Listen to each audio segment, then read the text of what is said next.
नमस्कार दोस्तों, मैं हूं दीपक सिंह दैनिक स्टेट समाचार से।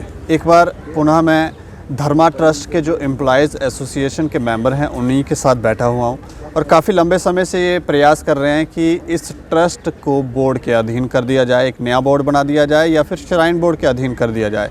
और इसी को लेकर आज ये उपराज्यपाल से भी मुलाकात। हमारे साथ राजेंद्र शास्त्री हैं, करनैल जी हैं, प्रीतम जी हैं। इस विषय पर ये बताएंगे खुलकर कि क्या बातचीत हुई है, क्या मंदिरों का बोर्ड बनेगा या नहीं बनेगा। अच्छा राजेंद्र शास्त्री, धन्यवाद। आज आप मिले हैं गवर्नर जी से, तो क्या बातचीत हुई है? श्री कृष्ण कमलापते यदुपते सीतापते श्रीपते वैकुंठाधिपते चराचरपते लक्ष्मीपते पाहि माम। सबसे पहले परमपिता परमात्मा के श्री चरणों में मैं धर्मा ट्रस्ट एम्प्लॉयज एसोसिएशन के सभी कर्मचारी, अधिकारी एवं सदस्यों को भगवान श्री नारायण जी के चरणों में शत शत नमन करता हूं कि आज कल युग में भी सत्य युग की व्यवस्था का एक छोटा सा सपना जो था वो साकार होते दिख रहा है जी। उन दोनों युगों के समन्वय में दोनों जो पक्ष हैं वो धर्म और अधर्म के दोनों पक्ष बने हुए हैं। और अधर्म का जो पक्ष है, जिसको मैं संकेत करना चाह रहा हूँ आपको, वो धर्मार्थ ट्रस्ट की मैनेजमेंट जो है वो वर्तमान वो कल युग के युग से प्रभावित होकर अपने क्रियाकलापों को इस प्रकार अपने आप को ढाल चुकी थी कि उनको सत्व एवं सच्चाई जो है उसके ऊपर कौन सी राह से चला जा सकता है वो भटक उठे थे। उसी परंपरा को, जो सत्य युग की परंपराएं थी, उनके ऊपर सारे वो अनुयायी जो हैं धर्म के वो चलें, इसके ऊपर हमारा सर्वोपरि प्रयास था जी। उस प्रयास के अंतर्गत आज उपराज्यपाल महोदय जी ने हमें संदेश दिया कि ये जो आप अभियान चला रहे हैं वो अभियान, जैसे हम बार बार आपको कह रहे हैं, वो एक ही अभियान है कि इस परिवार से, इस जो मैनेजमेंट है, इससे मुक्त करवाकर ये जो धर्मा ट्रस्ट नाम की एक बहुत प्रतिष्ठित ऑर्गेनाइजेशन है, इसको माता वैष्णो देवी श्राइन बोर्ड के साथ सम्मिलित किया जाए। उसी परिप्रेक्ष्य में आज उपराज्यपाल महोदय जी से हमारी मुलाकात हुई और उन्होंने बड़े संक्षिप्त शब्दों में प्रत्युत्तर दिया कि ये जो आपका अभियान चल रहा है, मैं मीडिया के माध्यम से एवं पत्राचार के माध्यम से आपके ऊपर पूरी निगाह बनाए रखा हूँ। मुझे इस विषय में सारा ज्ञात है जी। और जल्द ही इस पर कोई उचित निर्णय, जो सरकारी उचित निर्णय होते हैं, वो सरकार का जो तंत्र है, उनके पास एजेंसियाँ रहती हैं, उनके पास उनके नीचे अधिकारी रहते हैं, उन अधिकारियों के अपने अपने अधिकार सुरक्षित होते हैं। वो अपने अधिकारों को, सुरक्षित अधिकारों का सदुपयोग करके, और हमारे बीच हमें ऐसे अपेक्षा है, उनसे उम्मीद है कि हमारे बीच आकर जो हम आरोप लगा रहे हैं मैनेजमेंट के ऊपर, वो कितने सत्य हैं कितने असत्य हैं, उसके ऊपर शायद कोई काम करके जल्द ही कोई उचित निर्णय लेने के लिए संकेतित कर रहे हैं। अच्छा, तो मतलब हम ये माने कि अब ये मंदिरों का बोर्ड बना दिया जाएगा? देखिए, ये माने या ना माने, ये तो मानने वाले के ऊपर है। हम उसके ऊपर वो सज़ा नहीं थोप सकते, लेकिन हम मान चुके हैं कि जब तक हमारे जम्मू कश्मीर ही नहीं अपितु धर्मा ट्रस्ट के अधिकृत जितने भी स्थान हैं, चाहे वो देवालय हैं, चाहे वो अन्य प्रॉपर्टीज़ हैं, वो जब तक उनकी सुरक्षा व्यवस्था के लिए कोई उचित कार्रवाई सरकार नहीं करती है, हम अडिग, संकल्पबद्ध और अपनी प्रतिबद्धता के साथ तब तक सांस नहीं लेंगे जब तक इसका कोई उचित निर्णय नहीं हो पाता। इसके अलावा हमने मैनेजमेंट के जो सेक्रेटरी हैं डॉक्टर गोपाल शर्मा, उनसे भी बातचीत की थी। हमें उम्मीद है आपने देखी होगी जी। उसके ऊपर जिस तरह से वो जवाब दे रहे थे, कुछ कहना चाह रहे हैं आप? देखिए, एक आपसे पहले किसी मीडिया भाई ने उनका एक साक्षात्कार किया था, जिसमें उन्होंने अपने मीडिया भाई ने ही उनको एक अर्थशास्त्री की संज्ञा दी थी जी। तो शायद वो होंगे अर्थशास्त्री, लेकिन वो आपके साक्षात्कार में मैनेजमेंट की ओर से बोल रहे थे या स्वयं बोल रहे थे, लेकिन वो अपने आप को दर्शा रहे हैं कि हम असफल हैं। ये जो आरोप आप लगा रहे हैं, ये आरोप 40 दिन से लगातार हम मीडिया के माध्यम से भी और सरकार के आगे भी, सीबीआई के पास जो एजेंसीज हैं उनको भी लिखित रूप में भी दे रहे हैं। लेकिन मैनेजमेंट को अपनी सफाई देने के लिए जो प्रावधान है, 3 जो मुख्य पालिकाएं होती हैं, लोकपालिका, न्यायपालिका या लोक न्यायपालिका के अंतर्गत जाकर व्यक्ति जब अपने ऊपर कोई आरोप लगता है उसको वो सिद्ध करने का एक पिटीशन डाल सकता है या वो किसी सरकार के आगे अपील कर सकता है। मैनेजमेंट की अभी तक कोई ऐसी एप्लीकेशन या ऐसी कोई प्रतिक्रिया इस पर नहीं आई है कि ये जितने आरोप लगा रहे हैं ये गलत हैं। तो वो सिद्ध होता है कि ये आरोप नहीं है, वो वास्तविकता है। मैंने पूछा भी था कि अगर आपको लगता है कि ये जो आरोप हैं ये मिथ्या हैं या गलत मैनेजमेंट के, क्योंकि चेयरमैन के ऊपर आरोप लग रहे थे, उनकी ट्रस्टियों पे आरोप लगा रहे हैं आप लोग, तो मैंने कहा था कि आप लीगल एक्शन ले सकते हैं अगर आपको लग रहा है, लेकिन वो उसमें भी दिखे नहीं कुछ। देखिए, जैसे मैंने पहले आपको बोला, नगर पालिका, लोकपालिका और न्यायपालिका, ये भारतीय संविधान की 3 मुख्य एजेंसीज होती हैं। यदि व्यक्ति को प्रताड़ित किया जाता है तो वो तीनों के आगे कहीं ना कहीं जाकर अपनी प्रार्थना पत्र देकर अपनी सफाई पेश कर सकता है। तो मैनेजमेंट जब इतने दिनों से कहीं पर भी सक्रिय नहीं हुई है तो उसका सीधा सीधा अर्थ निकलता है कि वह इन आरोपों को सत्य साबित कर चुके हैं। दूसरी बात, वो साफ साफ कहते हैं कि जो हमारी आर्थिक स्थिति है वो बहुत कमज़ोर है जी। हमारा 7 करोड़ का वार्षिक टर्नओवर है और उसमें हम 70% लगभग वेतन दे देते हैं। वो सिद्ध कर चुके हैं कि 70% दे दिया उन्होंने वेतन, 30% की इनकी जहाज़ों की टिकटें और पनीर के पकौड़े आ जाते हैं। तो जो ये संपदा है इसको सुरक्षित रखने के लिए जो धन की आवश्यकता है वो कहाँ से लाएंगे? बिल्कुल बिल्कुल। तो वो सिद्ध कर चुके हैं कि हम विफल हो चुके हैं, हम इसको उजाड़ चुके हैं, अब हमारे बस की ये बात नहीं रही है। मुझे ऐसा लगता है उनके वक्तव्य के अनुसार आगे उनकी क्या सोच है, या जन सामान्य की क्या सोच है, या सरकार का उनके ऊपर क्या कानून लागू होता है वो जाने। ये तो आपको नहीं लगता कि जिस तरह से वो अभी मीडिया के सामने, वैसे तो हमने देखा नहीं है कि मैनेजमेंट की तरफ से कोई मीडिया के रूबरू होता है, ज़्यादातर छुप जाते हैं लोग, लेकिन वो आ रहे हैं सामने, तो ऐसे में आपको नहीं लगता कि हो सकता है थोड़े दिनों के बाद उनको भी बोलें कि चलो आप थोड़ा बाहर रेस्ट करें, या फिर वो भी आपके साथ नारे लगा रहे हो यहाँ पे कि हमें देखिए, सचिव महोदय की जो पद की प्रतिष्ठा है वो उन्हें निभानी है। हम धर्मा ट्रस्ट एम्प्लॉयज़ एसोसिएशन के कार्यकारिणी अध्यक्ष के रूप में काम कर रहे हैं।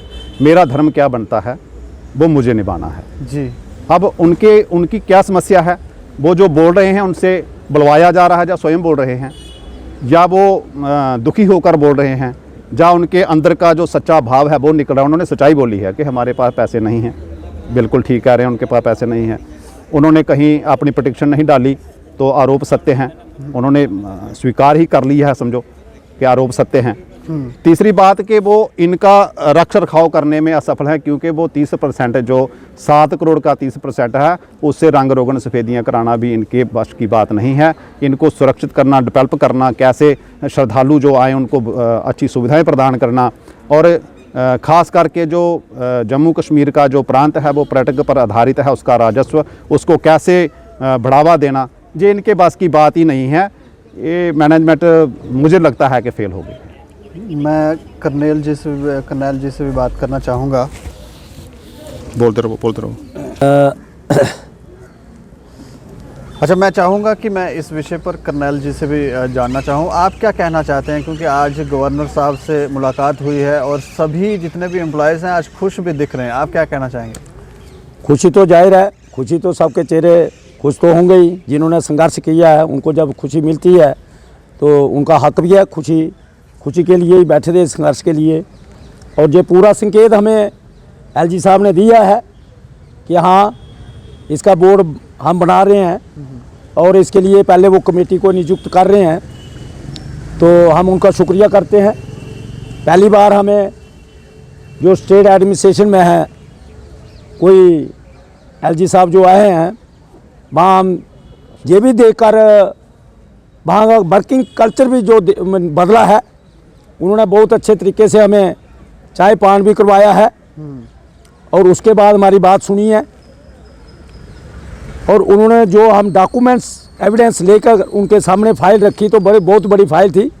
वो मुस्कुरा रहे थे कि इतना ये बड़ा क्या है, ये मेमोरेंडम नहीं हो सकता। मैंने कहा मेमोरेंडम के साथ बहुत सारे एविडेंस लगाए हैं हम, विद फैक्ट्स डिटेल, जो धांधलियाँ हुई हैं मंदिरों की ज़मीनों में, जो इन्होंने अपने इनके काले कारनामे हैं, ट्रस्टियों ने जो गड़बड़ी घोटाले किए हैं, हमने पूरे इनके काले चिट्ठे इसके साथ लगाए हैं। आपको अगर टाइम लगेगा तो ज़रूर पढ़ना। तो उन्होंने उसके ऊपर कोई लिखा है, कुछ कार्रवाई लिख रहे थे, हमें बताया नहीं, लेकिन उन्होंने इतने शॉर्ट में कहा है कि आप चिंता ना करें, मैं इसके ऊपर पूरी नज़र बनाए रखा हूँ और इसका बहुत जल्द हम कोई समाधान निकालेंगे। और मुझे चिंता है इसके बारे में, और हम उनका शुक्रिया करते हैं। और हमने उनको बोला है कि अब हमारी जो एजिटेशन या जो धरना प्रदर्शन तब तक नहीं उठेगा जब तक स्टेट का कोई, आपकी तरफ से कोई स्टेट का नुमाइंदा आके हमें अश्योर ना करता, जहाँ ऑफिशियली कोई अनाउंसमेंट नहीं होती, तब तक का हम अपना जो संघर्ष है वो जारी रखेंगे। और यही फैसला जो हम कर्मचारियों ने लिया है कि हम जहाँ बैठे रहे। तो उन्होंने कहा कि वो ऑफिशियली इस पे हाँ, ऑफिशियली संकेत दिए हैं कि ऑफिशियली वो अनाउंसमेंट करने वाले। इससे पहले भी कभी कोई किसी इस तरह के संकेत दिए गए किसी भी हाँ, हमारा संघर्ष तो 30-40 साल से है। 30 साल तो हमें सड़कों पे लड़ते हो गया। तो मुर्मू साहब पीछे, इनके पहले जो मुर्मू साहब थे, उनके साथ हमारी पिछले साल में वार्ता हुई थी, और वो उनको यकीन हो गया, उन्होंने तो बड़ी अप्रिशिएशन की थी। रघुनाथ मंदिर सेवा समिति की तरफ से हम मिले थे, मेमोरेंडम दिया। फिर उन्होंने दूसरी बार हमें सेक्रेटरीट में बुलाया था। कुछ वो 1154/86 रिट जो माता वैष्णो के देवी के टाइम जगमोहन जी ने की थी, तो उन्होंने वो रिट, वो पूरा रिकॉर्ड हमसे लिया था और ये श्योर किया था कि मैं बहुत जल्द इसके ऊपर कुछ फैसला लूँगा और इसका बोर्ड बनाना बहुत ज़रूरी है। उन्होंने पूरा हमें श्योर किया था, लेकिन हमारी बदकिस्मती रही कि वो जहाँ से चले गए और फिर बात ठंडे बस्ते में पड़ गई। तो आज फिर उसको हमने रिपीट किया है, और फिर जो नेक गवर्नर साहब आए हैं, मुझे लगता है कि कोई ये राम प्रभु की लीला है, किसी अच्छे वक्त का वो इंतजार में थे और शायद कोई दिन अच्छा आ गए हैं।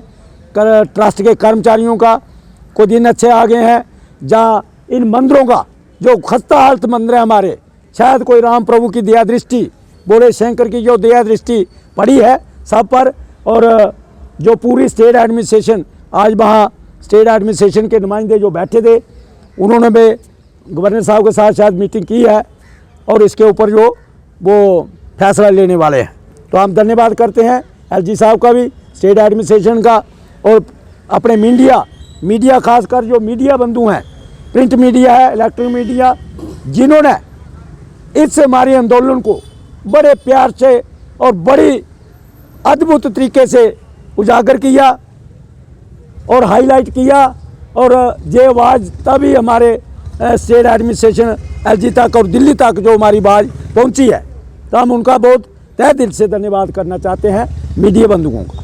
धन्यवाद दीपक जी, जय हिंद, जय भारत। अच्छा, हमारे साथ बात करने के लिए प्रीतम जी भी हैं। अच्छा, मैं आपसे जानना चाहूँगा कि आज तो बड़ी खुशी की बात है, जैसे इन्होंने बताया कि गवर्नर साहब जो हैं वो माने हैं कि हम इसका जल्द बोर्ड बनाना चाहते हैं। आप क्या कहना चाहेंगे इस विषय पर? हमारा तो यही कहना है कि जो उन्होंने कहा है अब उसके कर दिखाएं, क्योंकि हमारा जो आंदोलन है पिछले आज 41 डे से कंटिन्यू चल रहा है। तो आज 15वां दिन है, 14 दिन हो गए आज चाय नंगर स्ट्राइक को जी। तो ये हटने वाला नहीं है जब तक कोई एडमिनिस्ट्रेशन के लोग नहीं आते और कोई ठोस को लिखित रूप में कोई नोटिफिकेशन सरकार की तरफ से एडमिनिस्ट्रेशन से नहीं आती, तो हमारा आंदोलन इसी प्रकार चलेगा। लेकिन इन्होंने जो बात कही है, इससे भी हमें बहुत प्रसन्नता हुई है। और हमारे आज कर्मचारी, हमारी बहनें भाई बंधु जितने भी हैं, उनके चेहरों में थोड़ा सा एक उम्मीद जागी है, जो कि पिछले 41 दिन से इस जदोजहद में जुटे हुए थे कि कोई प्रशासन का अधिकारी हमें क्यों नहीं सुन रहा है। मैनेजमेंट तो नहीं सुनेगी, क्योंकि वो तो पापी हैं जिन्होंने घोटाले भ्रष्टाचार किए हैं, वो तो बात करने आएंगे नहीं, और उनके आगे हमें चलाने का कोई उचित भी नहीं था। इसलिए हम भोलेनाथ के आगे बैठकर हमने यही महिमा की और यही प्रार्थना की, भोलेनाथ के आगे भी, प्रभु राम जी के आगे भी, कि ये जो लोग एक नेक राह पर चल रहे हैं, एक हमारी धार्मिक संपदा, इसको बचाने के लिए, इस मंदिरों की व्यवस्था को ठीक दुरुस्त करने के लिए, यहाँ पर मिसमैनेजमेंट है, दूर दराज से बाहर से आने वाले यात्री जो यहाँ से गलत मैसेज लेके जाते हैं, उनको फिर से जम्मू शहर में कैसे आकर्षित करें, जम्मू शहर के अंदर कैसे वो आएँ, इसलिए इसका बोर्ड बनना बहुत ही ज़्यादा आवश्यक था। तो चलो, बहुत बहुत हम उनको बधाई देते हैं। मुर्मू साहब से भी बात वो भी करने वाले थे, लेकिन वो चले गए। अब इन्होंने पहल की है, हम इनको भी बधाई देते हैं कि देवी देवता इनको भी आशीष दें अपना, और आशीर्वाद दें, खूब दें और खूब तरक्की करें, और जम्मू में एक नई ऊर्जा, नया विकास हो, नई डेवलपमेंट हो, नई एक उमंग के साथ यहाँ विकास ही विकास सभी जगह नज़र आए। इसके साथ ही पिछले दिनों हमने देखा था कि आपके साथ कुछ संगठन भी सामने आए थे और एक गीता भवन के अंदर एक चर्चा भी हुई थी। तो उसके बाद आज आप गवर्नर से आपका एक डेलीगेशन गया था, मुलाकात हुई, उनसे कोई बातचीत, संगठनों से भी कोई बातचीत हुई, उन्होंने क्या कहा? बिल्कुल, आपके जो सवाल है, मैं उसका सवाल का उत्तर ये दे रहा हूँ कि एक मीटिंग हमारी 12 बजे माननीय राज्यपाल, उपराज्यपाल के महोदय के दरबार में हो रही थी, तो दूसरी मीटिंग हमारी यहाँ JPPF जो रिटायर्ड जस्टिस जज पवित्र सिंह जी हैं, उनके ऑफिस में हो रही थी। वहाँ पर कई संस्थाओं के लोग आए थे, और कुछ, आज मौसम भी वैसा ही है, कुछ नहीं पहुँचे, लेकिन उनके फ़ोन आ गए कि हम आपके साथ हैं, आप जो भी निर्णय लीजिए हम आपके साथ हैं। और उस पर एक और बड़ी एक मीटिंग जो थी, सभी शहर की तमाम संस्थाओं को उससे इन्वॉल्व करना, और उनकी पूरी एक देख रेख में एक नई एक कमेटी काउंसिल का गठन करने की प्रक्रिया जो है प्रारंभ कर ली। उस स्थिति में हम आ चुके हैं, उसके लिए 1-2 बैठक की और ज़रूरत है। तो उन्होंने, जज साहब ने ये आश्वासन दिया है कि आप जो काम कर रहे हैं बहुत बधाई के पात्र हो, क्योंकि ये हमारी धर्म की रक्षा करना, हमारी ये रूट्स हैं। अगर हम अपनी रूट्स, जड़ों की अगर रक्षा नहीं करेंगे तो ये सनातन का पतन हो जाएगा, सनातन खत्म हो जाएगा, फिर यहाँ पर कोई ये सारा सिस्टम खत्म हो जाएगा। जबकि सारे धर्म फूल फल रहे हैं, अपने धर्म की प्रति सारे काम कर रहे हैं, तो हम खिन भिन्न होकर अलग अलग जगह, ये नहीं चलेगा। तो उन्होंने बहुत पॉजिटिव बात की है, और आने वाले टाइम में और कुछ मीटिंगें आपको बड़ी बड़ी मिलेंगी। ये काम भी चलेगा अगर सरकार की तरफ से पहल हो जाती है, लेकिन उसके बावजूद भी एक प्लेटफार्म ऐसा बनेगा कि उस कमेटी का भी मार्गदर्शन करेंगे, ताकि इसमें जो जहाँ जहाँ भी कोई लूप होल हैं उसको दुरुस्त करने के लिए वो काम करेंगे, करते हैं। चलिए, शुक्रिया हमसे बातचीत करने के लिए। बहुत बहुत धन्यवाद दीपक जी, मैं आपका धन्यवाद करना चाहता हूँ। स्टेट समाचार ने डे 1 से, जब से हमारा आंदोलन ये प्रारंभ हुआ है, तो एक ऐसा चैनल था जिसने सबसे ज़्यादा हमारे लिए काम किया, दोनों पक्ष से, मैनेजमेंट का भी और हमारी तरफ से भी। ये लोगों में जो आदान प्रदान, अपनी जो पत्रकारिता के जो मुख्य जो एक बिंदु रहता है, उस पर आपने ठीक उतरे हैं, आपको भी बहुत बहुत बधाई। अगर इसमें आगे बढ़ते हैं तो हम आपको कभी ज़िंदगी में भूलेंगे नहीं। बस इतना स्टेट समाचार का बहुत बहुत योगदान। चलिए, शुक्रिया हमसे बातचीत करने के लिए। हमारी इतनी तारीफ शायद हम योग्य हैं या नहीं, लेकिन धर्म की रक्षा करना हम सब का कर्तव्य है, और आज इन्हें आश्वासन दिया गया है। आश्वासन वैसे सरकारें तो हमेशा देती ही हैं जो भी उनसे मुलाकात करने जाता है, लेकिन इसके ऊपर ऑफिशियल वर्जन कब आता है ये देखने वाली बात होगी। और एक प्रसन्नता की लहर है एम्प्लॉयज़ के अंदर। अब इंतज़ार सिर्फ इस बात का है कि कब ऑफिशियल वर्जन जो है वो उपराज्यपाल की तरफ से आता है और बोर्ड की तरफ पहला कदम जो है वो बढ़ाया जाता है। बाकी आप लोग देखते रहें दैनिक स्टेट समाचार। मुझे और मेरे सहयोगी अरुण डोगरा को दें इजाज़त। नमस्कार।